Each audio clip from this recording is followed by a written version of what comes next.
দেবী সরস্বতী বছরের নির্দিষ্ট দিনে ছাত্রছাত্রীরা বিদ্যা অর্জনে পূর্ণতা পেতে ভক্তি সহকারে পূজা করে থাকেন দেবী সরস্বতী। কিন্তু কজনেই বা জানেন দেবী সরস্বতী পরিচয়? সুপ্রিয় দর্শক, আজ আপনাদের বলার চেষ্টা করব দেবী সরস্বতী সম্বন্ধে।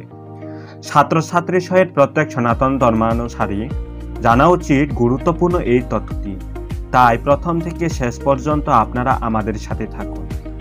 সরস্বতী শব্দটি সার এবং স দুটি শব্দের সমন্বয়ে গঠিত। সে অনুসারে সরস্বতী শব্দের অর্থ যিনি কারোর মধ্যে সার জ্ঞান প্রকাশ করেন। আবার সরস্বতী শব্দটি সংস্কৃতি সুরবতী শব্দ থেকে এসেছে, যার অর্থ হচ্ছে জলের আধার।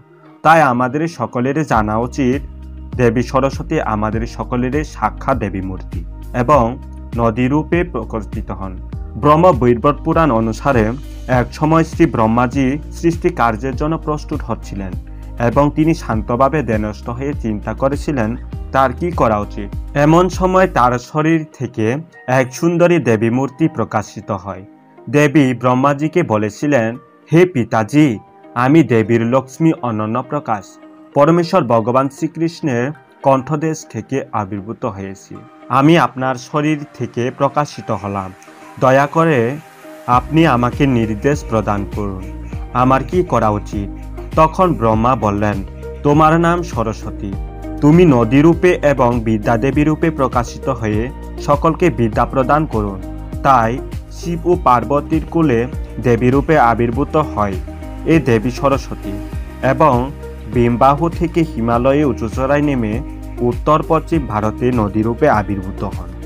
দেবী সরস্বতী আর বিদ্যা লাভের আশায় বছরের নির্দিষ্ট সময়ে দেবী আরাধনা সুপ্রাচীন থেকে ধরে চলে আসে, কিন্তু বর্তমান সময়ে দেখা যাচ্ছে পূজার নামে সকলের নিজের ইন্দ্রিয় তৃপ্তিতে ব্যস্ত। দেবী সরস্বতীকে ব্যঙ্গ করে টালিউড কিংবা সিনেমার নায়িকার মতো রূপ কিংবা পোশাক পরিয়ে পূজার নামে মায়ের সামনে দিন কিংবা রাত ব্যাপী মদ খেয়ে ডিজে গানের তালে নেচে পূজাকে বিকৃত করছে একদল অশিক্ষিত হিন্দু মূর্খের দল। আচ্ছা, চিন্তা করুন তো, পারবেন আপনার মাকে সিনেমার নায়িকার মতো সাজিয়ে মায়ের সামনে মদ খেয়ে ডিজে গানের তালে নাচতে? না, পারবেন না। কিন্তু জগৎজননী দেবীর সামনে আমরা তাই করছি। তাহলে কি দেবী সরস্বতী আমাদের উপর আদৌ সন্তুষ্ট হবেন? সে মন্তব্যটি কমেন্ট বক্সে লিখে পাঠান। আবার একদল মূর্খ নিজেকে পণ্ডিত বলে জাহির করে বলে থাকেন সরস্বতী পুরাণে রয়েছে দেবী সরস্বতীকে বিয়ে করেন তার পিতা ব্রহ্মাজি। এ কথাটিও মিথ্যা, কারণ সরস্বতী পুরাণ নামে কোনো পুরাণেই অস্তিত্ব নেই। এখন আপনাদের মনে প্রশ্ন আসতে পারে, দেবী সরস্বতীর স্বামীর নাম হচ্ছে স্বয়ং নারায়ণ বা বিষ্ণু, কারণ লক্ষ্মী দেবীর অনন্য প্রকাশ রূপে ভগবানের কণ্ঠদেশ থেকে উদ্ভূত হয়েছিলেন বিদ্যা দেবী সরস্বতী। তাই এ কথায় লক্ষ্মী দেবীর অবতার দেবী সরস্বতী। যদিও গঠনগতভাবে আমরা আমাদের জড়চক্ষু দ্বারা দেবী লক্ষ্মী ও দেবী সরস্বতীকে আলাদাভাবে দেখি, কিন্তু প্রকৃতভাবে তারা একজনই। তাই পরমেশ্বর ভগবান হচ্ছেন দেবী লক্ষ্মী কিংবা দেবী সরস্বতীর স্বামী বা পতি।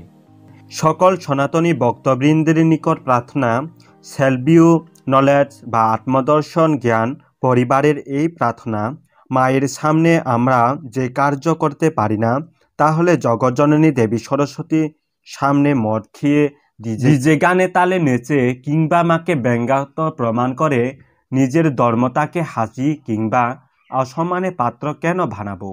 আসুন সকলে সার্বিকভাবে দেবী সরস্বতী পূজায় রত হয়ে দেবীকে সন্তুষ্ট রাখার চেষ্টা করি। আনন্দ রাখার জন্য সংস্কৃতি অনুষ্ঠান হিসেবে পরিবেশন করে বৈদিক ভজনাদি, বৈদিক নৃত্য এবং বাহিরে ডিজে গান না বাজিয়ে আয়োজন করি হরিকৃষ্ণ কনসার্ট এবং দুমছে নৃত্য করি হরিনামের সহিতে। তাহলে পরমেশ্বর ভগবান খুশি হবেন এবং সরস্বতীও প্রসন্ন হবেন। সুপ্রিয় দর্শক, অসচেতন সনাতন সমাজকে সচেতন করতে ভিডিওটি অবশ্যই শেয়ার করুন এবং আমাদের এই ভিডিওটি কেমন লেগেছে তা আপনারা কমেন্ট বক্সে লিখুন। ধন্যবাদ সবাইকে। পরবর্তী ভিডিওর জন্য আমন্ত্রণ।